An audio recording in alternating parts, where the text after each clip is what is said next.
c'est la première fois en effet que je vais assumer les missions de recteur. Mais on ne devient pas recteur par hasard. Les compétences qui sont requises sont des compétences d'abord que l'on peut pour partie acquérir dans le cadre de fonctions que l'on a occupées antérieurement. Et puis ensuite, je tiens quand même à souligner à quel point je suis accompagné de manière remarquablement efficace par des services qui sont sur le pont et qui connaissent parfaitement ce qui est attendu d'un recteur au moment où il prend ses fonctions. Voilà. Ça, c'est la première des priorités. Comprendre l'environnement dans lequel je vais exercer mes fonctions parce que c'est la meilleure manière de le faire efficacement. Après, il y a des priorités qui sont des priorités nationales.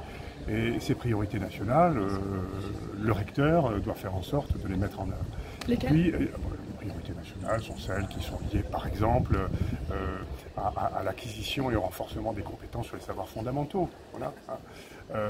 Et puis après, il y a les particularités, les singularités d'un territoire.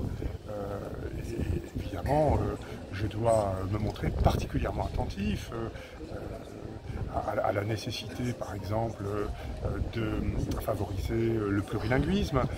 Et j'ai compris à quel point l'apprentissage du créole avait un effet de levier sur l'apprentissage des langues de manière générale. Je suis bien sûr déjà très attentif aux particularités sociales qui sont celles de ce territoire, qui est un territoire confronté à des problèmes de sous-emploi, des problèmes d'illettrisme, mais des problèmes auxquels l'ensemble des acteurs se sont attaqués avec efficacité.